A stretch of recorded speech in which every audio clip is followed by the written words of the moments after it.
Istri seorang miliarder, Cassandra Ayu Wiratama, sedang sekarat saat melahirkan. Selama 41 jam, 12 dokter kelas dunia sudah mencoba semua cara tetapi tetap gagal. Bayi tersangkut dan waktu hampir habis. Sampai seorang petugas kebersihan berusia 52 tahun bernama Marissa Ayu Kusumawati yang masih menggenggam pel masuk dan melakukan sesuatu yang membuat semua dokter di ruangan itu membeku. Ia mengetuk pintu ruang bersalin sayap VVIP bersalin di RS Sentosa Medica, Jakarta Pusat, dan mengucapkan 5 kata yang seharusnya membuatnya ditangkap. Aku bisa selamatkan bayimu, padahal ia tak punya gelar kedokteran dan tak punya lisensi. Hanya sepasang tangan yang pernah menolong persalinan di Desa Waisano, Manggarai Barat, NTT, pengetahuan yang tak akan diajarkan di FKUI, Universitas Indonesia. Teknik turun-temurun 7 generasi yang mampu memutar posisi bayi tanpa operasi. Sang miliarder, Pratama Adi Wiratama, nyaris mengusirnya karena istrinya tinggal beberapa menit lagi menuju operasi. Darurat yang bisa merenggut nyawanya, keluar sekarang. Kenapa harus percaya petugas kebersihan dibanding 12 dokter terbaik? Ini tidak bisa diterima. Tunggu, beri dia kesempatan. Apa? Kenapa?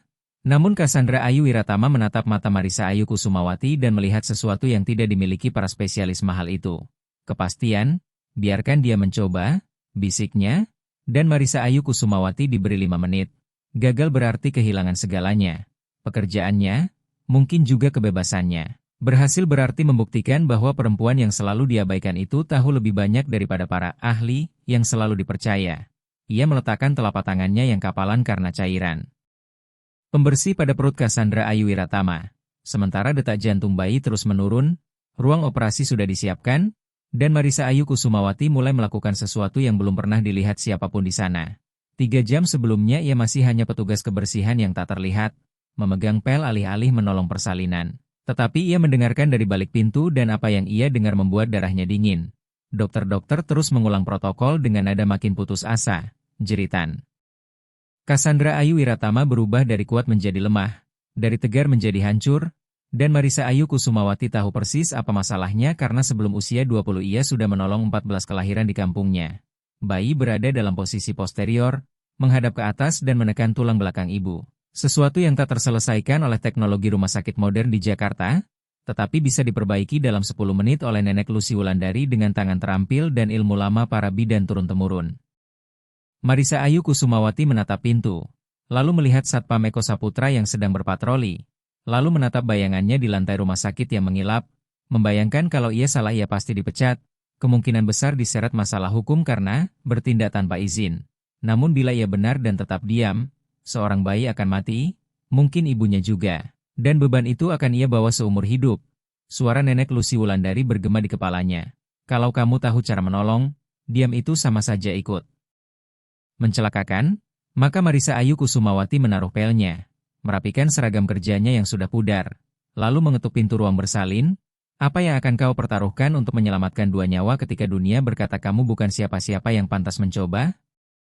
Marissa Ayu Kusumawati sudah belajar menjadi tak terlihat jauh sebelum ia menyeberang perbatasan. Itu adalah keterampilan bertahan hidup yang Marissa Ayu Kusumawati pelajari sejak kecil di Desa Waisano, Manggarai Barat, NTT. Desa yang begitu miskin sampai-sampai kadang terlihat saja berarti jadi sasaran. Ketika tumbuh di tempat yang serba kurang dan keputusasaan meresap kemana-mana, seseorang cepat paham bahwa cara paling aman untuk hidup adalah tidak mengambil ruang, bergerak seperti asap, bernapas seperti rahasia, menjadi begitu mudah dilupakan sampai orang-orang berkuasa tak perlu diingatkan bahwa kamu juga butuh hal-hal yang mereka enggan bagi. Dan 17 tahun lalu Marissa Ayu Kusumawati datang ke Jakarta hanya dengan sekitar 3 juta rupiah yang dijahit di lapisan dalam jaketnya serta alamat sepupu Andi Pratama yang berjanji memberi tempat menumpang tidur. Namun sepupu Andi Pratama sudah pindah 2 bulan sebelum ia tiba tanpa meninggalkan kabar, membuat Marissa Ayu Kusumawati melewati minggu pertamanya dengan tidur di ruang bawah gereja, makan roti sumbangan, dan terus bertanya apakah ia telah membuat kesalahan terbesar dalam hidupnya. Pekerjaan di RS Sentosa Medica, Jakarta Pusat, terasa seperti mukjizat. Setidaknya begitu kata agen penyalur kerja. Petugas kebersihan shift malam dengan upah minimum tanpa tunjangan. Tetapi pekerjaan itu legal dengan gaji sungguhan. Dan setelah 6 bulan mereka bahkan membantu mengurus izin kerja. Marissa Ayu Kusumawati begitu bersyukur sampai. Ia tak pernah mengeluh tentang toilet yang harus ia sikat, muntah yang harus ia pel, Atau cara dokter dan perawat menatap menembus dirinya seolah ia hanya kaca. Tetapi di balik seragam kerjanya Marissa Ayu Kusumawati membawa sesuatu yang tak dimiliki para dokter itu. Pengetahuan 7 generasi para bidan kampung. Perempuan-perempuan yang menyambut bayi ke dunia hanya dengan tangan, kebijaksanaan, dan tekad mutlak untuk tidak membiarkan seorang ibu meninggal jika masih ada yang bisa dilakukan. Nenek Lucy Wulandari telah menjadi penolong persalinan utama di desa itu selama 40 tahun, menolong lebih dari 600 kelahiran dan hanya kehilangan 3 bayi. Dan 3 kehilangan itu menghantui hidupnya sampai hari ia wafat. Nenek Lucy Wulandari mulai mengajar Marissa Ayu Kusumawati sejak usia 8 tahun, bukan karena diminta, melainkan karena suatu pagi Nenek Lucy Wulandari menatap cucunya dan berkata bahwa, "Kamu punya tangan yang tepat. Aku bisa melihatnya, rasa tahu itu ada di ujung jarimu." Dan Marissa Ayu Kusumawati baru mengerti saat pertolongan kelahiran pertamanya di usia 12 tahun ketika seorang tetangga tiba-tiba mulas pada pukul 2 dan tak ada waktu mencapai puskesmas di kecamatan sebelah. Nenek Lucy Wulandari membawanya, menempatkan tangan kecilnya di perut perempuan yang sedang berjuang itu, lalu mengajarkan cara, merasakan, hal-hal yang tak terlihat. Posisi bayi, kuatnya kontraksi, kapan perlu intervensi. Dan kapan yang dibutuhkan hanya sabar. Pada usia 16 tahun Marissa Ayu Kusumawati sudah menangani persalinan sendiri. Dan pada usia 18 namanya mulai dikenal sampai para ibu rela berjalan berjam-jam agar Marissa Ayu Kusumawati yang menyambut bayi mereka. Ia pernah menolong kelahiran kembar di tengah hujan badai hanya bermodal lampu minyak tanah. Memutar bayi sungsang dengan teknik lembut warisan turun-temurun yang membuat sang bayi mau berbalik tanpa operasi. Bahkan menyelamatkan seorang ibu yang mengalami perdarahan dengan ramuan jamu dan pijat titik tekan yang mungkin akan dianggap tahayul oleh dokter kota. Sampai akhirnya kekerasan datang ke desanya ketika kelompok kriminal mulai merekrut pemuda, membunuh yang menolak, keponakan Raka Aditya dibunuh karena berkata tidak, kakak laki-laki Arman Kusuma menghilang, ipar perempuan Sinta Maharani diancam, dan Marissa Ayu Kusumawati terpaksa membuat pilihan paling menyakitkan, meninggalkan semua yang ia kenal, semua yang ia cintai, dan panggilan suci yang selama ini membentuk hidupnya, untuk hidup di negeri yang membuat pengetahuan dan pengalamannya seolah tak berarti apa-apa. Marissa Ayu Kusumawati menjalani 17 tahun sebagai petugas kebersihan. Selama 17 tahun ia mengepel lantai, mengosongkan tempat sampah, dan menyikat toilet sementara para dokter yang bahkan tak memahami setengah dari yang ia tahu tentang persalinan berjalan melewatinya tanpa menoleh. Ia berusaha berdamai, atau setidaknya meyakinkan diri bahwa ia sudah. Karena itulah harga keselamatan, harga bertahan hidup, harga mengirim uang ke kampung agar keluarganya bisa makan. Tetapi malam ini, berdiri di luar pintu ruang bersalin sayap VVIP bersalin di RS Sentosa Medica, Jakarta Pusat, sambil mendengar seorang perempuan menjerit, dokter berdebat, dan alat-alat medis menyalak memberi peringatan, Marissa Ayu Kusumawati merasakan sesuatu retak di dalam dadanya. Bagian dirinya yang dulu adalah bidan, penyembuh, perempuan yang memahami. Kelahiran seperti musisi memahami simfoni, bagian itu menolak diam lagi. Bayi keluarga Wiratama sudah menjadi bahan pembicaraan di rumah sakit selama berbulan-bulan. Dan Pratama Adi Wiratama adalah miliarder teknologi yang namanya sering muncul di berita dengan label visioner dan disruptor. Ia membangun kerajaan media sosial dari kamar kos saat kuliah. Menjualnya dengan valuasi sekitar 270 triliun rupiah, lalu memakai uang itu untuk meluncurkan belasan perusahaan lain yang nilainya mengalahkan perekonomian beberapa daerah kecil. Sementara istrinya, Cassandra Ayu Wiratama, adalah mantan model yang beralih menjadi filantropis, tipe perempuan yang tampil di majalah Femina atau Harper S. Bazaar Indonesia mengenakan busana haute couture saat gala amal. Mereka tinggal di penthouse yang pernah diliput majalah Kasa Indonesia, berlibur di pulau pribadi di Kepulauan Seribu, dan menjalani hidup dengan keyakinan mutlak bahwa uang bisa menyelesaikan semua masalah. Namun kehamilan ini sulit sejak awal. Cassandra Ayu Wiratama berusia 43 tahun, termasuk kehamilan usia risiko dalam istilah kebidanan. Dan ini adalah anak biologis pertama mereka setelah bertahun-tahun program kesuburan. Mereka menyewa dokter terbaik, mengikuti protokol paling ketat, dan tidak menghemat biaya sedikit pun. Bahkan kamar bayi di penthouse mereka didesain desainer interior selebritas dan diisi furnitur organik buatan tangan yang harganya lebih mahal daripada penghasilan tahunan Marissa Ayu Kusumawati. Ketika Cassandra Ayu Wiratama mulai kontraksi 2 hari lalu, Pratama Adi Wiratama mengatur agar persalinan dilakukan di sayap VVIP bersalin yang suasananya lebih mirip hotel bintang 5 daripada fasilitas medis. Lalu ia mengumpulkan tim impian, dokter kandungan berisiko tinggi, Dr. Katerine Ayu Pramesti dari UGM, Dr. James Bima Santoso dari Unair, Dr. Priya Ardana Mahendra dari Universitas Indonesia, dan Dr. Robert Dwi Prasetyo dari ITB, total 12 dokter dengan gelar, lisensi, dan reputasi yang dibangun puluhan tahun, tetapi selama 41 jam mereka justru kalah oleh keadaan. Marissa Ayu Kusumawati sedang membersihkan lorong di luar suite ketika krisis pertama meledak sekitar jam ke-30. Ia mendengar suara orang berlarian, bunyi monitor berbunyi cepat dan mendesak. Lalu perawat Rani Lestari menerobos keluar hampir menyenggol troli kebersihan Marissa Ayu Kusumawati sambil berteriak memanggil Dr. Hendra Wijaya, dan Marissa Ayu Kusumawati menempel ke dinding seperti biasa, tak terlihat, hanya menyaksikan kekacauan itu. Dalam 11 jam berikutnya ia merangkai potongan informasi dari percakapan yang tertangkap sekilas dan wajah-wajah tenaga medis yang makin putus asa. Bayi tersangkut, setiap kali Cassandra Ayu Wiratama mengejan, detak jantung bayi turun berbahaya. Para dokter sudah mencoba semua, mengubah posisi, manipulasi manual, obat untuk memperkuat kontraksi, obat untuk merilekskan serviks, namun tetap gagal, dan kini mereka membahas operasi sesar dengan komplikasi berat karena tekanan darah Cassandra Ayu Wiratama sangat tinggi. Ia sudah kehilangan darah lebih banyak dari batas aman. Tubuhnya terkuras oleh persalinan yang terlalu lama sehingga operasi membawa risiko serius. Dr. Hendra Wijaya khawatir fungsi jantung Cassandra Ayu Wiratama melemah. Sementara tim bedah masih berdebat apakah harus memakai anestesi total atau berusaha menjaga Cassandra Ayu Wiratama tetap sadar. Dan Marissa Ayu Kusumawati mendengar semua itu lalu tahu dengan keyakinan sedalam tulang. Keyakinan yang lahir dari menolong begitu banyak kelahiran. Persis apa masalahnya? Ia menangkapnya dari cara posisi bayi dijelaskan, dari pola penurunan detak jantung bayi, dari cara para dokter menggambarkan nyeri punggung Cassandra Ayu Wiratama yang menjalar sampai ke kaki. Ini adalah posisi posterior. Bayi menghadap ke atas, tulang punggung bayi menempel pada tulang punggung ibu, mencoba melewati panggul pada sudut yang membuat bayi hampir mustahil turun. Masalah umum yang pernah Nenek Lucy Wulandari ajarkan kepada Marissa saat usianya 13 tahun. Jangan melawan bayi, kata Nenek Lucy Wulandari. Menarilah bersamanya, temukan irama kontraksi, rasakan di mana bahu bayi, lalu tuntun perlahan, lembut. Lembut, seperti membujuk bunga agar mekar. Memaksa hanya akan memperburuk keadaan, kesabaran dan tangan terampil akan membuat semuanya benar. Sementara itu dokter-dokter di ruangan itu bekerja dengan buku teks dan protokol, menatap angka di layar, ukuran dari USG, data dari monitor. Tetapi mereka tak bisa merasakan apa yang akan dirasakan Marissa Ayu Kusumawati jika ia diizinkan menempelkan tangannya ke perut Cassandra Ayu Wiratama.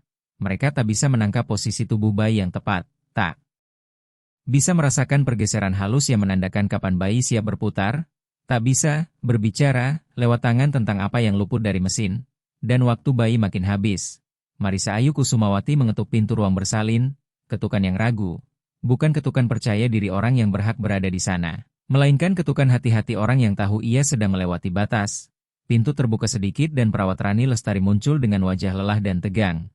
Marissa Ayu Kusumawati berkata pelan dalam bahasa Indonesia yang terukur dengan logat kampung yang tak pernah benar-benar hilang. Maaf mengganggu, tapi saya dengar bayinya tersangkut, mungkin saya bisa membantu. Perawat Rani Lestari berkedip seolah tak percaya. Kamu petugas kebersihan? Marissa Ayu Kusumawati mengangguk. Iya, tapi di kampung saya bidan, saya menolong banyak persalinan sulit. Saya rasa saya tahu apa yang salah. Raut perawat Rani Lestari berubah dari lelah menjadi kesal. Bu, di dalam ada 12 dokter kandungan terbaik negeri ini, namun Marissa Ayu Kusumawati menyela, sadar ia sedang nekat dan mempertaruhkan segalanya. Tetapi ingatan suara Nenek Lucy Wulandari lebih keras daripada rasa takutnya. Bayinya posterior, menghadap ke atas, kepalanya menekan tulang belakang ibu, itu sebabnya punggungnya sakit sekali. Itu sebabnya bayi tidak bisa turun. Perawat Rani Lestari mulai menutup pintu. Tetapi Marissa Ayu Kusumawati berkata cepat, terima kasih, tapi saya bisa memutar bayi dengan tangan dari luar. Tidak perlu operasi. 10 atau 15 menit, saya sudah melakukan ini berkali-kali. Namun perawat Rani Lestari menegas, Bu, mundur dan biarkan kami bekerja. Lalu pintu tertutup tepat di depan wajah Marissa Ayu Kusumawati. Ia berdiri lama menatap kayu pintu yang mulus, merasakan beratnya rasa tidak berarti menekan bahunya. Tentu saja mereka tidak mendengarkan. Kenapa mereka harus mendengarkan? Ia bukan siapa-siapa, hanya petugas kebersihan. Seorang perantau dengan logat dan seragam kerja yang pudar. Pengetahuannya tidak datang dari ijazah kampus bergengsi. Pengalamannya tidak pernah dianggap sah oleh sistem medis kota. Ia tak terlihat, Dan orang-orang yang tak terlihat tidak pernah diberi hak untuk menyelamatkan nyawa. Marisa Ayu Kusumawati mengambil pelnya dan mulai berjalan menjauh. Ia sudah mencoba. Ia sudah berbicara. Itu lebih dari biasanya. Dan kini ia bisa kembali menjadi tak terlihat, kembali membersihkan lantai, diam, dan menerima posisinya di dunia. Sampai ia mendengarnya dari balik pintu tertutup itu. Jeritan Cassandra Ayu Wiratama, bukan jeritan kuat persalinan aktif, melainkan teriakan putus asa dan ketakutan dari seorang perempuan yang telah didorong melampaui batas, dan di balik jeritan itu terdengar suara dokter Katerine Ayu Pramesti yang tegang menahan panik, detak jantung janin turun, kita harus segera operasi sesar darurat. Langkah Marisa Ayu Kusumawati terhenti. Ia berbalik dan mengetuk pintu lagi. Kali ini lebih keras, lebih tegas, ketukan yang menuntut perhatian. Pintu dibuka oleh perawat Rani Lestari dengan wajah benar-benar marah. Bu, kalau tidak mundur saya akan memanggil Satpam Eko Saputra. Biarkan saya mencoba, kata Marisa Ayu Kusumawati, dan suaranya kini berbeda. Bukan ragu, bukan meminta maaf, melainkan suara seorang perempuan yang telah menolong 14 kelahiran sebelum usia 20 tahun. Yang menyelamatkan ibu dan bayi hanya dengan tangan, pengetahuan, dan keyakinan penuh bahwa ia tahu apa yang ia lakukan. 5 menit, hanya itu yang saya minta. Jika saya tidak bisa membantu, silakan lakukan operasi. Tetapi jika saya bisa menyelamatkan ibu ini dari pembedahan dan menyelamatkan bayi ini dari risiko operasi, bukankah 5 menit itu layak? Perawat Rani Lestari hampir menolak. Marisa Ayu Kusumawati bisa melihatnya. Tetapi lalu dokter Katerine Ayu Pramesti muncul di belakangnya. Dan sesuatu di wajah dokter itu membuat jantung Marisa Ayu Kusumawati berdebar. Itu bukan kemarahan, melainkan keputusasaan. Apa yang dia katakan? Tanya dokter Katerine Ayu Pramesti. Dia bilang bayinya posterior dan dia bisa memutarnya secara manual. Jawab perawat Rani Lestari dengan nada jelas meragukan. Dokter Katerine Ayu Pramesti menatap Marisa Ayu Kusumawati lama. Kamu petugas kebersihan? Iya, tapi di kampung saya bidan. Saya menolong banyak persalinan sulit. Kamu punya kredensial medis? Pelatihan formal? Saya belajar dengan nenek Lucy Wulandari selama 10 tahun. Beliau menolong lebih dari 600 kelahiran, dan saya sendiri lebih dari 100 sebelum datang ke Jakarta. Rahang dokter Katerine Ayu Pramesti mengeras saat ia menimbang. Di satu sisi ini terdengar tak masuk akal. Tak mungkin membiarkan petugas kebersihan tanpa kredensial resmi menyentuh pasien. Apalagi istri miliarder di tengah persalinan rumit. Di sisi lain mereka kehabisan pilihan, operasi membawa risiko besar, dan ada sesuatu di mata Marisa Ayu Kusumawati. Tenang, pasti, sepenuhnya yakin, yang membangkitkan alasan awal dokter Katerine Ayu Pramesti menjadi dokter. Bagaimana caramu melakukannya? Tanya dokter Katerine Ayu Pramesti memotong. Saya meletakkan tangan di perut ibu, merasakan kepala dan bahu bayi. Di antara kontraksi saat rahim lembut saya memberi tekanan halus untuk menuntun bayi berputar. Tidak sakit. Jika bayi siap ia akan berputar. Jika tidak saya tahu dalam 5 menit dan Anda bisa operasi. Dan jika terjadi sesuatu?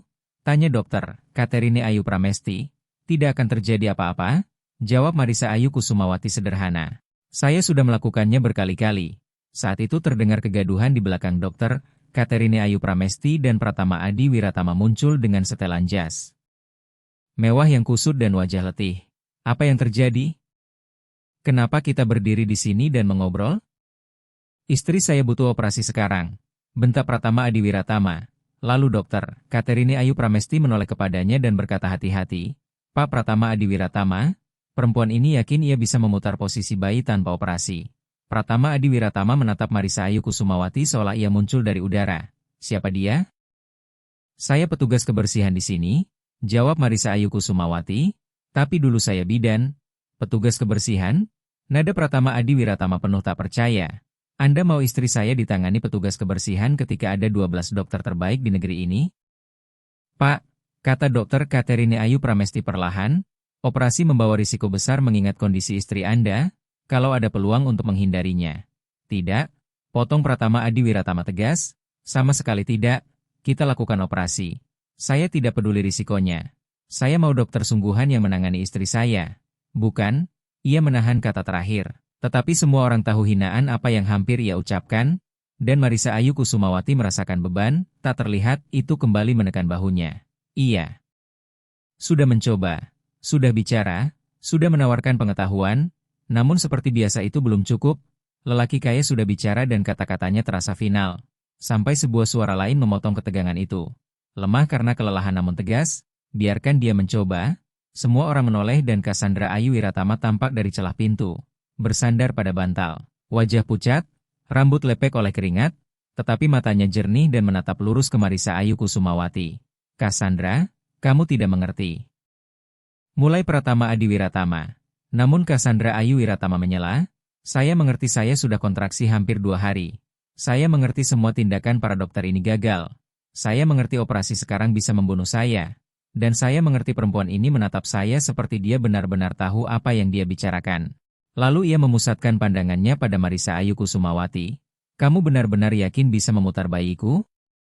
Ya, jawab Marisa Ayu Kusumawati mantap. Saya yakin. Kalau begitu lakukan, kata Cassandra Ayu Wiratama lirih. Tolong. Saya ingin mencoba. Ruangan mendadak sunyi. Pratama Adi Wiratama memandang istrinya. Para dokter, Marisa Ayu Kusumawati, lalu kembali ke istrinya. Sejenak Marisa Ayu Kusumawati mengira ia akan menolak dan memakai kuasa uangnya untuk mengalahkan bahkan kehendak istrinya. Tetapi sesuatu berubah di wajah Pratama Adi Wiratama. Mungkin lelah, mungkin putus asa, mungkin untuk pertama kalinya ia bertemu masalah yang tak bisa diselesaikan uang secara instan. Akhirnya ia menghembuskan napas dan berkata, 5 menit? Kamu dapat 5 menit? Kalau tidak berhasil kita langsung operasi. Dokter, Katerine Ayu Pramesti mengangguk. Setuju? Lalu menatap Marisa Ayu Kusumawati. Kamu boleh mencoba, tapi saya akan memantau semuanya. Kalau ada tanda bahaya kita hentikan saat itu juga. Kemudian Marisa Ayu Kusumawati masuk ke ruang bersalin yang luas, lebih mirip suite hotel mewah. Daripada ruang medis, ada bak berendam persalinan di sudut, kursi pijat, lampu temaram yang bisa diatur sesuai tahap kontraksi, dan mesin-mesin canggih yang memantau setiap indikator kesehatan ibu dan janin. Dan di tengah semua teknologi mahal itu ada Cassandra Ayu Wiratama, perempuan yang menahan sakit. Seorang ibu yang mati-matian ingin membawa bayinya ke dunia. Marisa Ayu Kusumawati mendekati ranjang perlahan. Tangannya seakan sudah membaca apa yang harus dilakukan. Ia melihat bentuk perut Cassandra Ayu Wiratama yang sedikit miring. Ada tonjolan keras di sisi kiri yang menandakan punggung bayi. Lalu Marisa Ayu Kusumawati berkata lembut, saya akan meletakkan tangan saya di perut ibu sekarang.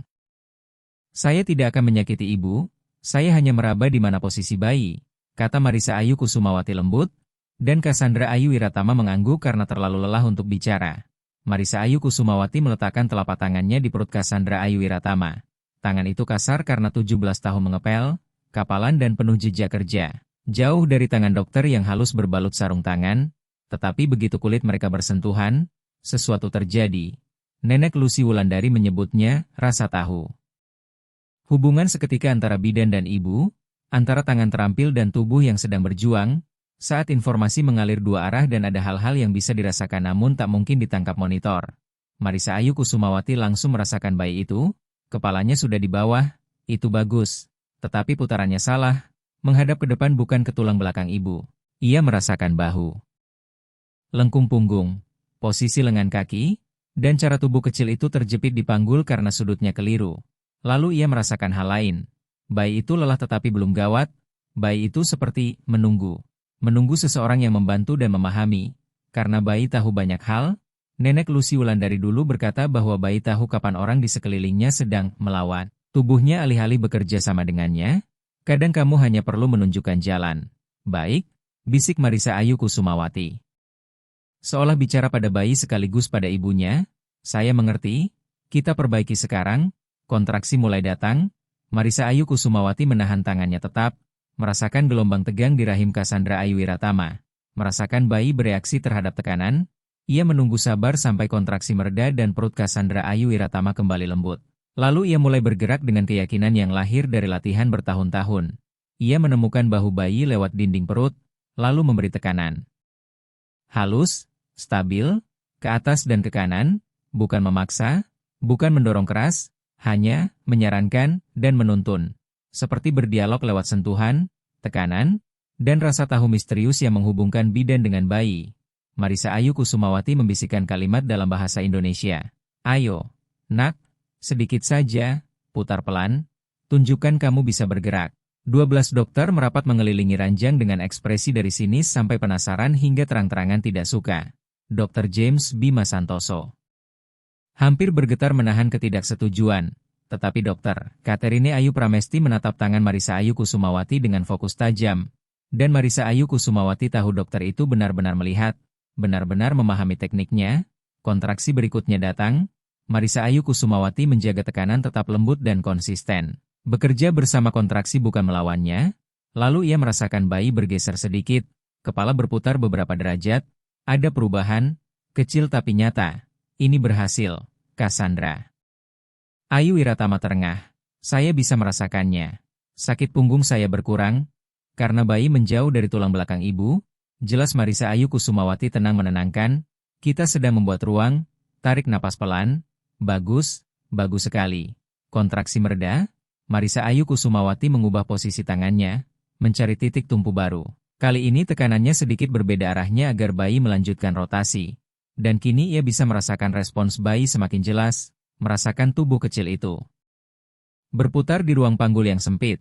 Detak jantung bayi membaik. Perawat Rani Lestari yang memantau monitor mengumumkan, naik lagi ke 140, posisi janin berubah di USG, suara lain menyahut, bayinya berputar. Pratama Adi Wiratama melangkah lebih dekat dengan wajah campuran tak percaya dan harapan yang putus asa. Beneran berhasil? Ya, jawab Marisa Ayu Kusumawati singkat. Bayi ibu sedang berputar, sedikit lagi. Bisik Marisa Ayu Kusumawati, lalu ia bekerja dalam diam. Tangannya membaca sinyal yang tak mampu ditangkap alat mahal manapun. Sampai ia merasakan momen kepala bayi melewati titik sempit di panggul. Merasakan bahu kembali sejajar. Merasakan seluruh tubuh kecil itu bergeser ke posisi yang benar. Kini menghadap ke bawah, dagu menunduk, siap turun. Sudah, kata Marisa Ayu Kusumawati sambil menarik tangannya. Selesai, posisi bayinya sudah benar. Kontraksi berikutnya ibu mengejan dan bayi akan keluar. Dokter Katerine Ayu Pramesti segera melakukan pemeriksaan dalam dan matanya membesar. Pembukaan lengkap, kepala bayi sudah di stasiun plus 2. Posisinya sekarang oksiput anterior. Lalu ia menatap Marisa Ayu Kusumawati dengan rasa takjub. Kamu berhasil. Kamu benar-benar berhasil. Kontraksi datang, dan yang ini berbeda. Tubuh Cassandra Ayu Wiratama yang bertarung 41 jam seolah tiba-tiba tahu persis apa yang harus dilakukan. Rasa letih seperti tersapu, digantikan dorongan naluri yang kuat, mengejan, perintah dokter Katerine Ayu Pramesti. Sekarang, Cassandra Ayu Wiratama mengejan, dan kali ini bayi turun, meluncur melalui jalan lahir sebagaimana seharusnya ketika semuanya sudah selaras. Satu kali mengejan lagi, kemajuan besar terjadi. Ruangan meledak dalam kegembiraan yang tetap terkontrol, para dokter dan perawat mengambil posisi, bersiap menyambut bayi yang tadi mereka kira harus dikeluarkan lewat operasi. Saya bisa lihat kepalanya, seru dokter Katerine Ayu Pramesti. Satu kali lagi, Cassandra Ayu Wiratama. Satu kali lagi dan bayinya lahir. Cassandra Ayu Wiratama menjerit dan mengejan dengan sisa tenaga terakhirnya. Dan lalu, seolah mustahil, setelah 42 jam persalinan, setelah 12 dokter kehabisan pilihan, setelah Pratama Adi Wiratama hampir kehilangan semua yang paling berarti, seorang bayi meluncur ke tangan dokter Katerine Ayu Pramesti. Tangisnya langsung pecah, keras. Sehat, penuh protes, sempurna. Ini bayi laki-laki, kata dokter Katerine Ayu Pramesti dengan suara bergetar. Ibu punya bayi laki-laki yang sehat, bayi itu tampak sempurna. 10 jari tangan, 10 jari kaki, warna kulit bagus, tangis kuat, lalu dokter Katerine Ayu Pramesti meletakkannya di dada Cassandra Ayu Wiratama dan ruangan yang baru saja menyaksikan hal mustahil itu meledak dengan sorak, air mata, dan tawa lega. Pratama Adi Wiratama ambruk ke kursi. Wajahnya tertutup kedua tangan. Menangis terseduh, Cassandra Ayu Wiratama juga menangis sambil memeluk bayinya. Menciumi kepala kecil yang masih berlapis selaput putih, membisikkan kata-kata cinta, lega, dan syukur. Sementara Marisa Ayu Kusumawati berdiri di tepi ruangan dengan tangan letih di sisi tubuhnya, air mata mengalir deras karena ia berhasil. Setelah 17 tahun menjadi tak terlihat. 17 tahun mengepel lantai sambil membawa warisan pengetahuan generasi. 17 tahun diam. Akhirnya ia memakai anugerahnya lagi. Ia menyelamatkan ibu dan bayi. Ia menjadi bidan lagi. Dokter Katerine Ayu Pramesti menghampirinya. Mata dokter itu merah dan ketenangan profesionalnya runtuh oleh apa yang baru ia saksikan. Itu luar biasa, katanya pelan. Saya sudah 23 tahun menangani kebidanan dan belum pernah melihat yang seperti itu. Kamu belajar dari mana? Dari Nenek Lucy Wulandari. Jawab Marisa Ayu Kusumawati, beliau mengajarkan bahwa bayi bukan masalah untuk dipecahkan. Bayi itu manusia yang harus dituntun. Kadang cara lama lebih ampuh daripada mesin-mesin baru. Suasana ruang bersalin berubah total dari krisis menjadi perayaan. Dalam 1 jam bayi yang kemudian diberi nama Mahesa Raka Wiratama oleh Pratama Adi Wiratama dan Cassandra Ayu Wiratama sudah sehat dan menyusu. Cassandra Ayu Wiratama hanya perlu beberapa jahitan kecil dan pemulihannya terasa mengejutkan begitu persalinan yang panjang akhirnya selesai. Sementara 12 dokter yang tadi tak mampu menyelesaikan masalah berdiri berkelompok. Sebagian membahas apa yang mereka lihat, sebagian lain menunduk menatap sepatu mereka dengan malu. Dokter James Bima Santoso adalah yang pertama pergi. Ia bergumam soal harus mengejar penerbangan lalu menghilang tanpa sepatah kata lagi. Tetapi Dokter Katerine Ayu Pramesti tetap tinggal, begitu juga Dokter Priya Ardana Mahendra dan beberapa yang lain. Mereka menatap Marisa Ayu Kusumawati dengan mata baru. Seakan untuk pertama kalinya melihatnya bukan sekadar perempuan tak terlihat yang mengepel lantai mereka. Marisa Ayu Kusumawati mencoba menyelinap pergi diam-diam karena ia sudah melakukan yang perlu dilakukan dan sekarang ingin kembali ke tak terlihat sebelum ada yang menilai ia sudah melampaui batas. Namun ketika ia mengambil troli kebersihan yang tadi ia tinggalkan di lorong, Dokter Katerine Ayu Pramesti mengejarnya. Tunggu, panggil dokter itu, tolong jangan pergi dulu. Marisa Ayu Kusumawati menoleh dengan jantung berdebar. Ia yakin inilah saat ia akan dipecat. Bahkan mungkin terseret masalah hukum karena melakukan tindakan tanpa izin. Tetapi wajah Dokter Katerine Ayu Pramesti tidak marah. Saya perlu tanya sesuatu. Sudah berapa kali kamu melakukan itu? Teknik memutar posisi bayi. Banyak kali, jawab Marisa Ayu Kusumawati hati-hati. Di Desa Waisano, Manggarai Barat, NTT, bayi posterior sering terjadi. Kami tidak punya operasi. Jadi kami belajar memutarnya. Dan tingkat keberhasilanmu? Saya tidak pernah kehilangan bayi karena posisi yang salah. Kadang memang tidak bisa langsung berputar. Lalu kami membuat ibunya mengubah posisi berkali-kali dan berusaha lebih keras. Tapi pada akhirnya bayi selalu lahir. Selalu. Dokter Katerine Ayu Pramesti menggeleng pelan. Kamu sadar tidak apa yang kamu miliki? Pengetahuan yang kamu bawa? Teknik yang kamu pakai tadi pernah disebut di beberapa buku kebidanan lama. Tapi dianggap usang. Kebanyakan dokter kandungan modern bahkan tidak mempelajarinya lagi. Kami biasanya langsung memilih operasi sesar untuk posterior yang menetap, tetapi yang kamu lakukan tadi. Suaranya sempat tertahan, kamu membuatnya terlihat mudah. Kamu tahu persis di mana meletakkan tangan, seberapa besar tekanan, kapan mendorong dan kapan menunggu. Itu bukan keberuntungan, itu keterampilan, itu penguasaan. Marisa Ayu Kusumawati tak tahu harus berkata apa karena selama 17 tahun ia menerima 1000 isyarat tak terucap bahwa pengetahuannya tak berharga. Pengalamannya tak dihitung. Bahwa ia harus tahu tempat dan membiarkan orang profesional mengurus hal penting. Dan kini seorang dokter bergengsi seperti Dokter Katerine Ayu Pramesti menatapnya seakan penuh hormat. Saya belajar dari guru terbaik, kata Marisa Ayu Kusumawati akhirnya. Nenek Lucy Wulandari adalah bidan yang hebat.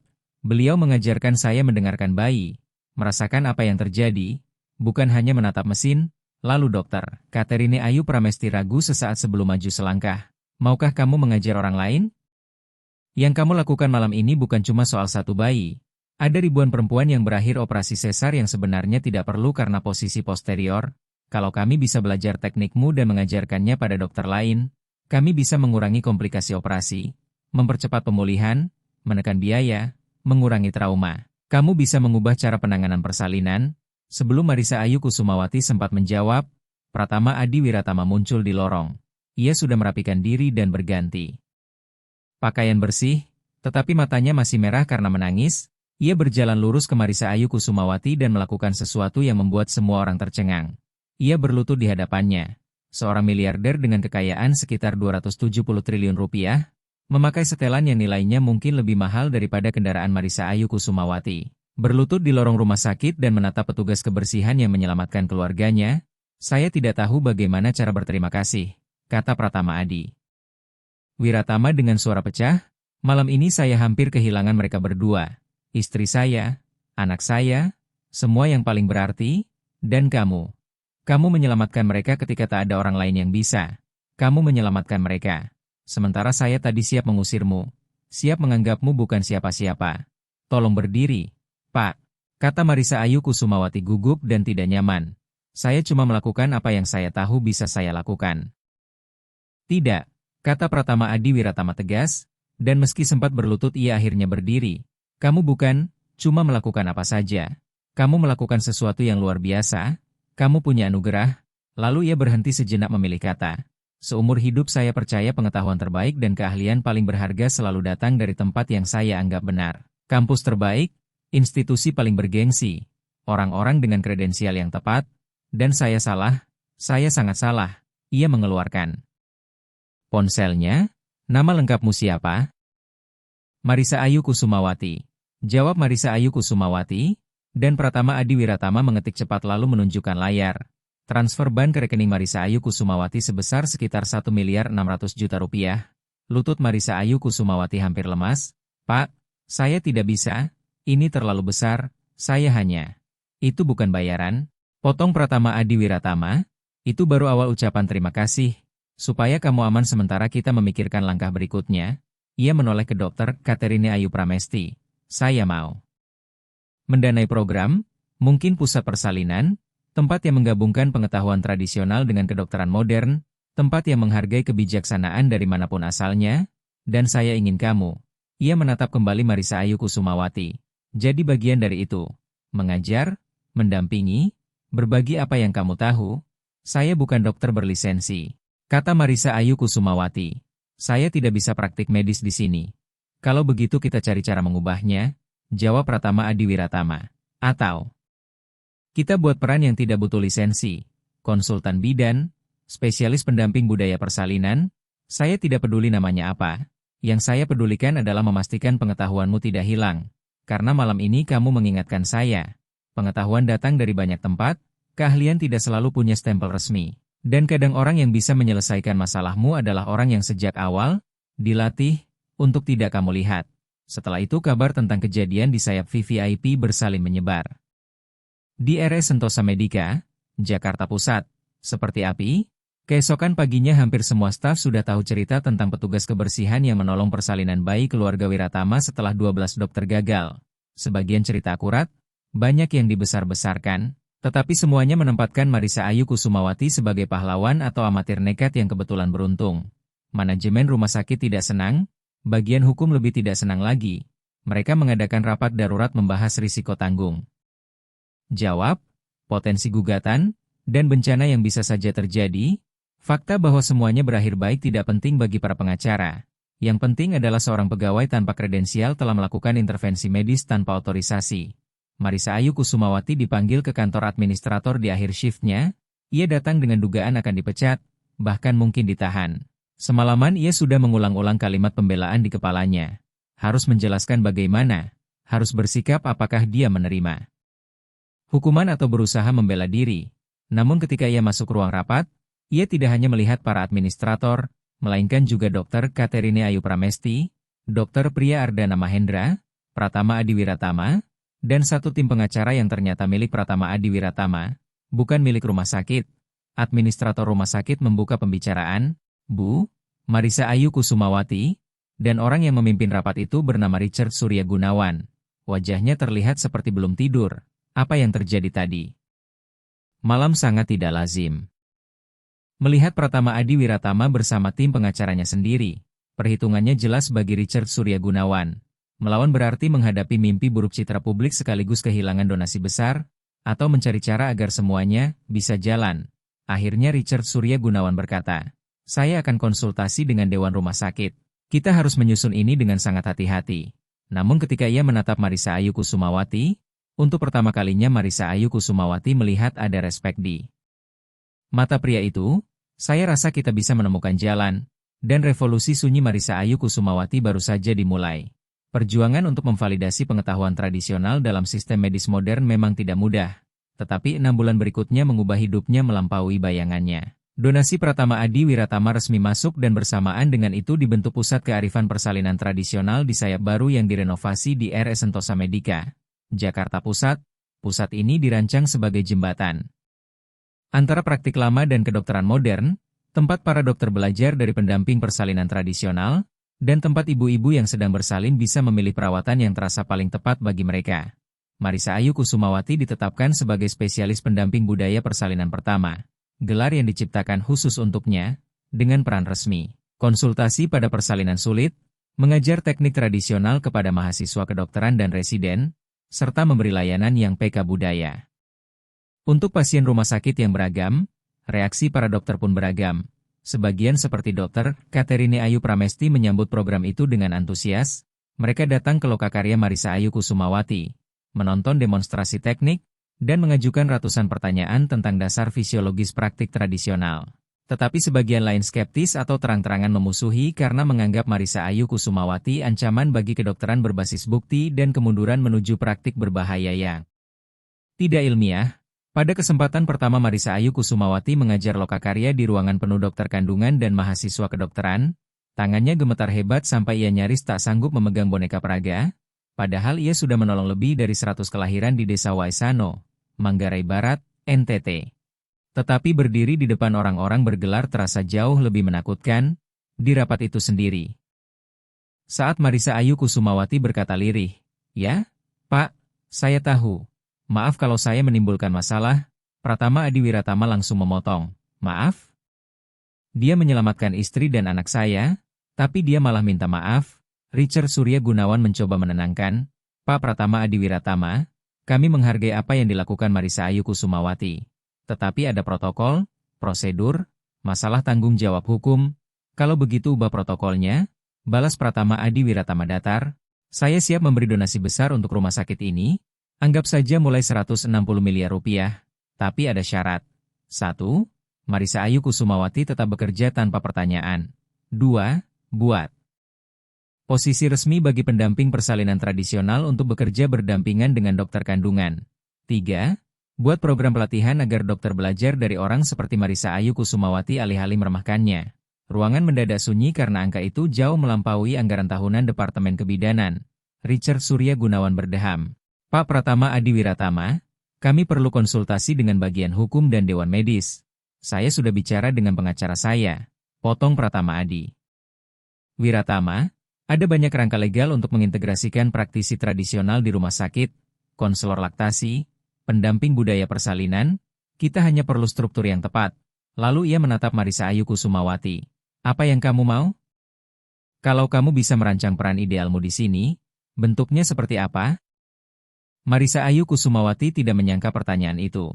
Ia terlalu lama diberitahu, tempatnya di mana, sampai ditanya keinginannya terasa seperti bahasa asing. Ia mulai bicara lalu terhenti lalu menarik napas. "Saya ingin membantu para ibu. Saya ingin mengajar dokter cara-cara lama yang terbukti bekerja. Saya ingin memastikan perempuan yang mengalami persalinan sulit mendapat bantuan yang mereka butuhkan. Semua jenis bantuan, bukan hanya operasi." Ia menelan ludah dan melanjutkan, "Saya ingin pengetahuan Nenek Lucy Wulandari berarti, saya ingin itu dihormati." Dr. Katerine Ayu Pramesti mencondongkan tubuh ke depan dan mengusulkan, "Bagaimana jika kita membuat program percontohan, semacam inisiatif integrasi kearifan persalinan tradisional?" Marisa Ayu Kusumawati bekerja bersama tim kebidanan berisiko tinggi. Kami bukan sebagai dokter, melainkan konsultan. Ia mengajarkan tekniknya, kita mendokumentasikan apa yang berhasil, mempelajari hasilnya, lalu membangun model yang bisa diadopsi rumah sakit lain. Richard Surya Gunawan bertanya gugup, apakah itu berarti ia perlu berada di ruang bersalin? "Kadang-kadang," jawab Dr. Katerine Ayu Pramesti. "Di bawah pengawasan saya dengan lisensi saya sebagai penanggung jawab, saya bertanggung jawab penuh, dan ya, beberapa teknik tradisional memang membutuhkan demonstrasi langsung." Pratama Adi Wiratama memotong, "Dewan Medis akan melakukan apapun yang perlu untuk menghindari judul berita, 'Rumah sakit memecat perempuan yang menyelamatkan bayi miliarder.' Saya bisa memastikan judul itu terbit di semua media nasional jika diperlukan." Wajahnya tanpa senyum dan ucapannya sungguh-sungguh, Richard Surya Gunawan menatap Marisa Ayu Kusumawati lalu Pratama Adi Wiratama, dan keputusan pun mengerucut. Tak lama kemudian Marisa Ayu Kusumawati berdiri di depan ruangan penuh dokter kandungan dan mahasiswa kedokteran, mencoba menjelaskan teknik yang diwariskan secara lisan, sesuatu yang terasa nyaris mustahil. Kuncinya, ia memulai dengan bahasa Indonesia yang terukur, adalah merasakan apa yang terjadi di dalam mesin memberi angka, tetapi tangan menceritakan kisahnya. Ia mendemonstrasikan pada boneka peraga bagaimana meraba posisi, memberi tekanan lembut saat dan di antara kontraksi, mengenali kapan bayi siap berputar dan kapan perlu waktu. Seorang residen muda bertanya, bagaimana Anda tahu kapan harus mendorong dan kapan menunggu? Penanda fisiologis apa yang Anda rasakan? Marisa Ayu Kusumawati mencari kata-kata. Bukan satu hal, banyak hal bersama. Kerasnya otot, arah gerak, respon saat ditekan. Nenek Lucy Wulandari menyebutnya mendengarkan dengan ujung jari. Perlu latihan berkali-kali untuk memahami. Jadi itu intuisi? Salah seorang dokter dengan nada meremehkan, penilaian subjektif, bukan, potong dokter. Katerine Ayu Pramesti. Ini penilaian taktil berbasis umpan balik proprioseptif, pengenalan pola yang berkembang dari pengalaman panjang, hanya karena belum terkuantifikasi oleh monitor bukan berarti tidak nyata.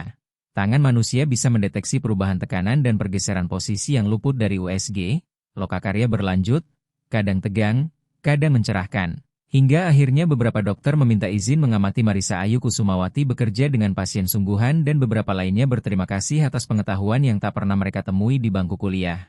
Perlahan kabar menyebar dan para perempuan mulai meminta Marisa Ayu Kusumawati. Khususnya mereka yang pernah mengalami persalinan traumatis, komunitas pendatang yang merasa lebih nyaman dengan pendamping yang memahami praktik budaya mereka, atau mereka yang menginginkan alternatif dari persalinan yang terlalu termedisasi. Marisa Ayu Kusumawati bekerja di bawah pengawasan dokter, Katerine Ayu Pramesti. Selalu menjaga batas hukum dan menghormati otoritas akhir dokter. Namun tingkat keberhasilannya tak terbantahkan. Dalam 6 bulan ia terlibat pada 34 persalinan sulit, 31 di antaranya berakhir dengan persalinan normal spontan yang semula akan dilakukan operasi. Sementara 3 sisanya memang memerlukan operasi sesar dan justru Marisa Ayu Kusumawati yang mengenali kapan teknik tradisional tidak lagi memadai. Data yang terkumpul cukup kuat hingga Dewan Medis RS Sentosa Medica, Jakarta Pusat, menyetujui program tersebut secara resmi. Dan rumah sakit lain mulai menelepon menanyakan model itu untuk mengembangkan inisiatif serupa. Sejumlah jurnal medis mulai meminta artikel tentang integrasi praktik kebidanan tradisional dan modern, dan suatu malam sekitar 8 bulan setelah malam yang mengubah segalanya, Marisa Ayu Kusumawati keluar dari RS Sentosa Medica, Jakarta Pusat, ketika ia melihat sosok yang sudah ia kenal di area parkir. Pratama Adi Wiratama turun dari mobil sambil menggendong Mahesa Raka Wiratama, bayi yang kini berusia 8 bulan, montok dan sehat, bermata seperti ibunya dan berwajah tegas seperti ayahnya. Marisa Ayu Kusumawati, panggil Pratama Adi Wiratama. Saya berharap bertemu kamu, kami datang untuk kontrol Mahesa Raka Wiratama, dan Cassandra Ayu Wiratama minta saya memberikan sesuatu. Ia menyerahkan sebuah amplop, di dalamnya ada cek sekitar 800 juta rupiah dan sepucuk surat. Marisa Ayu Kusumawati yang terhormat, demikian isi surat dengan tulisan tangan anggun Cassandra Ayu Wiratama. Setiap hari saya memeluk anak saya teringat kamu. Saya teringat betapa dekatnya saya kehilangan dia dan bagaimana kamu menolak membiarkan itu terjadi. Uang ini hanyalah tanda terima kasih kecil, tetapi yang lebih penting. Malam itu kamu mengubah lebih dari hidup kami. Kamu mengubah cara saya memandang kebijaksanaan, pengetahuan, dan siapa yang layak disebut ahli. Saya mendirikan yayasan untuk mendukung para pekerja persalinan tradisional, mendanai program pelatihan, dan melestarikan pengetahuan medis leluhur.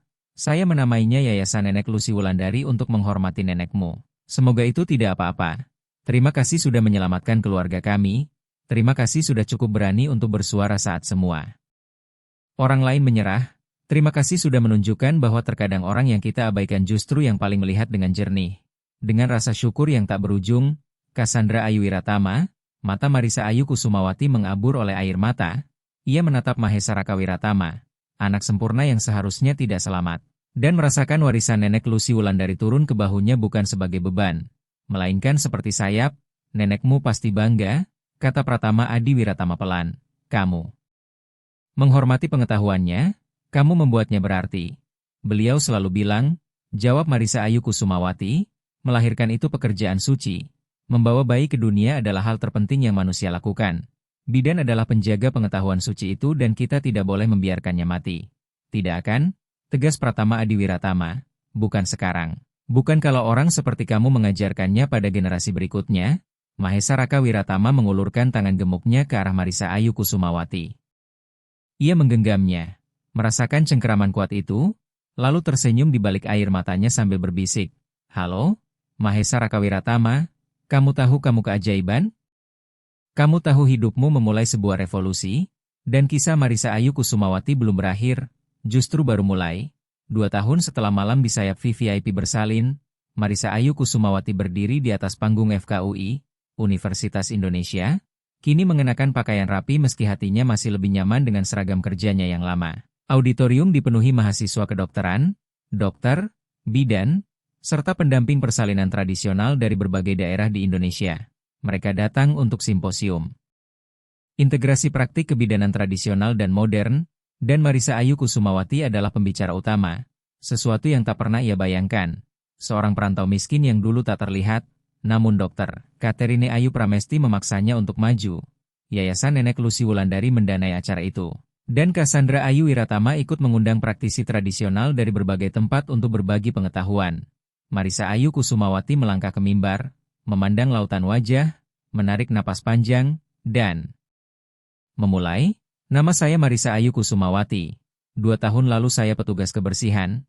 Saya mengepel lantai dan membersihkan kamar mandi, dan saya tak terlihat bagi kebanyakan orang di rumah sakit ini. Tapi saya membawa sesuatu yang tidak ada seorang pun melihatnya. Saya membawa pengetahuan 7 generasi bidan yang diajarkan kepada saya oleh Nenek Lusi Wulandari, yang menolong lebih dari 600 kelahiran hanya dengan tangan, kebijaksanaan, dan kasih sayangnya. Marisa Ayu Kusumawati berhenti sejenak mengumpulkan keberanian.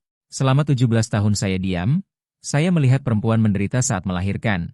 Melihat dokter berjuang menghadapi komplikasi yang sebenarnya saya tahu cara membantu mengatasinya. Namun saya tidak mengatakan apa-apa karena saya percaya pengetahuan saya tidak penting. Saya bukan siapa-siapa. Orang seperti saya harus tetap tak terlihat dan membiarkan para ahli menangani hal-hal yang dianggap penting. Lalu suatu malam saya mendengar seorang perempuan menjerit. Saya mendengar seorang bayi sekarat, dan saya harus memilih. Tetap tak terlihat dan aman. Atau bersuara dan mempertaruhkan segalanya. Saya memilih bersuara, dan pilihan itu mengubah hidup saya.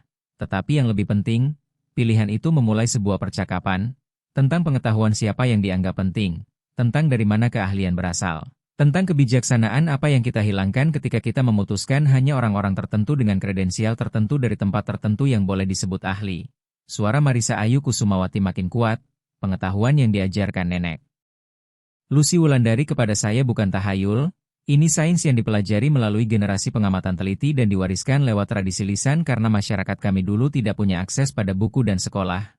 Ini nyata, ini berharga, dan ini menyelamatkan nyawa. Tetapi ini bukan satu-satunya pengetahuan yang penting. Kedokteran modern juga menyelamatkan nyawa, teknologi, riset, dan praktik berbasis bukti adalah alat yang sangat kuat. Pertanyaannya bukan pengetahuan mana yang lebih baik. Pertanyaannya adalah bagaimana kita menyatukannya. Bagaimana kita membangun sistem kesehatan yang menghargai semua bentuk keahlian. Bagaimana kita memastikan bahwa saat berikutnya seorang perempuan kesulitan bersalin, kita memiliki setiap alat yang tersedia, tradisional maupun modern, untuk menolongnya. Ia menoleh ke dokter Katerine Ayu Pramesti yang duduk di barisan depan. Saya bersyukur bisa bekerja dengan dokter-dokter yang mau belajar, yang cukup rendah hati untuk mengakui bahwa mereka tidak tahu semuanya, yang cukup berani untuk mencoba cara yang berbeda, tetapi tidak semua praktisi tradisional seberuntung itu. Di seluruh Indonesia, di seluruh dunia, ada perempuan-perempuan seperti Nenek Lusi Wulandari yang membawa pengetahuan yang bisa menyelamatkan nyawa, dan tidak ada yang mendengarkan mereka. Simposium ini adalah permulaan, program yang sedang kita bangun adalah permulaan, tetapi ini baru permulaan. Kita butuh lebih banyak rumah sakit yang mau membuka pintu, lebih banyak dokter yang mau belajar, lebih banyak penghormatan terhadap pengetahuan tradisional, lebih banyak pendanaan untuk program yang melestarikannya, lebih banyak pengakuan bahwa kebijaksanaan datang dari banyak sumber. Mata Marisa Ayu Kusumawati menyapu seluruh audiens. Nenek Lusi Wulandari dulu berkata bahwa kelahiran adalah milik perempuan, bukan milik dokter, bukan milik rumah sakit, bukan milik institusi manapun. Kelahiran adalah milik ibu dan bayi serta misteri suci menghadirkan kehidupan baru.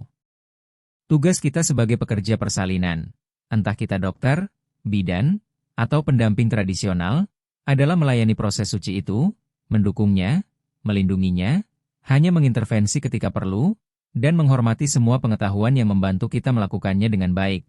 2 tahun lalu saya petugas kebersihan, hari ini saya spesialis pendamping budaya persalinan. Saya mengajar dokter teknik yang diajarkan Nenek Lusi Wulandari kepada saya. Saya mendampingi persalinan sulit, saya membantu para ibu Mendapatkan persalinan yang mereka inginkan, yang terasa tepat bagi mereka. Entah itu dengan seluruh teknologi, tanpa teknologi, atau di tengah-tengah, tetapi saya tetap Marisa Ayu Kusumawati, saya tetap anak dari para perantau, saya tetap perempuan yang tumbuh miskin di Desa Waisano, Manggarai Barat, NTT. Dan saya tetap membawa pengetahuan Nenek Lucy Wulandari. Bedanya sekarang orang-orang mendengarkan, ia tersenyum, Nenek Lucy Wulandari selalu bilang, kalau kamu tahu cara menolong, diam. Itu sama saja dengan berbuat buruk.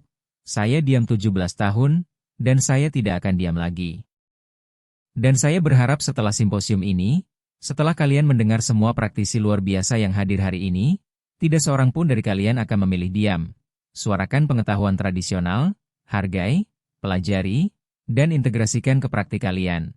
Hormati para nenek, para bidan, para penyembuh yang sudah tahu cara menyambut bayi dan menyelamatkan ibu jauh sebelum sekolah kedokteran ada. Karena setiap kali kita meremehkan pengetahuan tradisional, kita kehilangan sesuatu yang berharga. Dan setiap kali kita mau mendengar, setiap kali kita mau belajar, setiap kali kita membangun jembatan di antara bentuk-bentuk keahlian yang berbeda, kita mendapatkan sesuatu yang kuat, kata Marisa Ayu Kusumawati. Terima kasih sudah mendengarkan cerita saya. Terima kasih sudah hadir, dan terima kasih sudah peduli pada persalinan, pada para ibu, pada para bayi, dan pada pelestarian kebijaksanaan yang menjaga mereka tetap selamat. Auditorium meledak oleh tepuk tangan. Orang-orang berdiri, ada yang menangis, ada yang bersorak, dan Marisa Ayu Kusumawati berdiri di mimbar. Tak lagi tak terlihat, tak lagi diam. Membawa warisan Nenek Lucy Wulandari menuju masa depan di mana kearifan tradisional dan kedokteran modern berjalan berdampingan. 3 tahun setelah malam di sayap VVIP bersalin, Yayasan Nenek Lucy Wulandari telah mendanai 47 program pelatihan pendamping persalinan tradisional di berbagai provinsi di Indonesia. Model pusat kearifan persalinan tradisional diadopsi oleh 23 rumah sakit. Fakultas Kedokteran mulai memasukkan modul praktik obstetri tradisional ke kurikulum, dan Marisa Ayu Kusumawati melatih 89 dokter dalam teknik rotasi manual yang pernah menyelamatkan Mahesa Raka Wiratama. Ia masih bekerja di RS Sentosa Medica, Jakarta Pusat.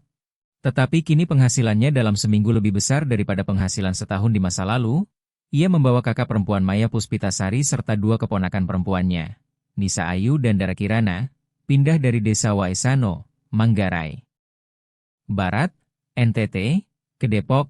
Ia membeli rumah kecil di Bekasi, dan ia membentuk dana beasiswa bagi perempuan muda dari Desa Waisano, Manggarai Barat, NTT, yang ingin belajar menjadi bidan. Namun bagian yang paling ia cintai tetap yang paling sederhana.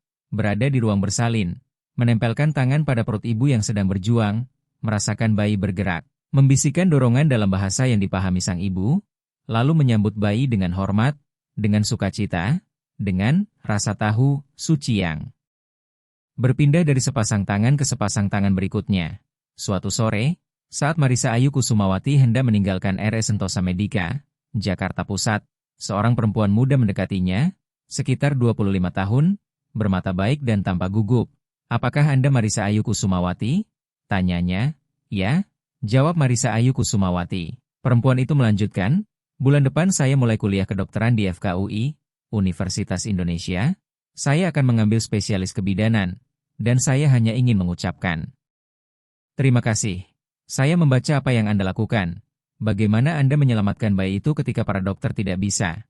Dan itu membuat saya sadar bahwa saya ingin jadi dokter yang mau mendengar, mau belajar, dan menghormati semua bentuk pengetahuan. Karena Anda, saya ingin menjadi jembatan antara cara lama dan cara baru. Jadi, terima kasih. Mata Marisa Ayu Kusumawati berkaca-kaca. Ini yang ia harapkan. Bukan hanya menyelamatkan satu bayi, tetapi mengubah cara satu generasi dokter memandang kelahiran dan keahlian. Siapa namamu? Tanya Marisa Ayu Kusumawati. Lara Sekar Ekawati. Jawab perempuan itu nama pemberian nenek saya. Beliau dulu bidan. Marisa Ayu Kusumawati tersenyum di balik air matanya.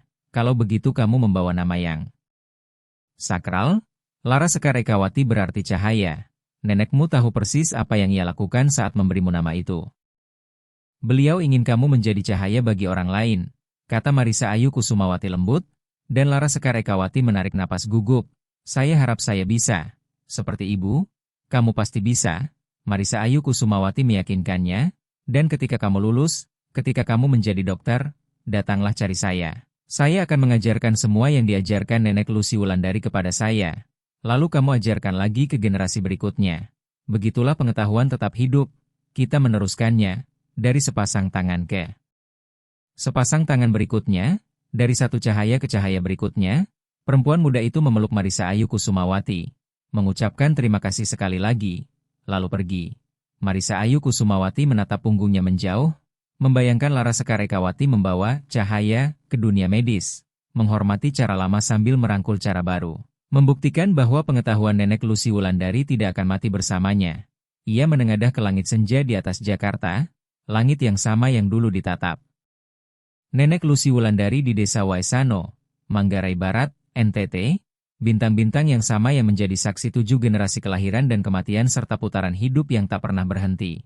Saya berhasil, Nenek Lucy Wulandari, bisik Marissa Ayu Kusumawati, saya menjaga pengetahuan itu tetap hidup, saya membuatnya berarti, dan di suatu tempat, dimanapun para nenek bersemayam ketika mereka meninggalkan dunia, Marissa Ayu Kusumawati percaya Nenek Lucy Wulandari sedang tersenyum. Terima kasih. Sudah mengikuti perjalanan luar biasa Marissa Ayu Kusumawati dari petugas kebersihan yang tak terlihat menjadi penyembuh yang dihormati. Jika kisah ini menggerakkanmu, menginspirasi, atau membuatmu berpikir ulang tentang pengetahuan siapa yang layak dihormati, dukunglah dengan membagikannya kepada orang yang perlu mendengar pesan ini hari ini. Ingat, kamu tidak tak terlihat. Latar belakangmu bukan batasan, itu fondasi, dan pengetahuan yang kamu bawa, kebijaksanaan yang keluargamu wariskan, serta sudut pandang dari pengalaman unikmu. Dunia membutuhkan semuanya. Sampai bertemu lagi, tetap bersyukur, tetap berani, dan jangan pernah berhenti percaya bahwa satu orang bisa mengubah segalanya. Aktifkan notifikasi agar kamu tidak melewatkan kisah berikutnya, dan tuliskan komentar. Kebijaksanaan apa dari nenekmu yang dunia perlu dengar?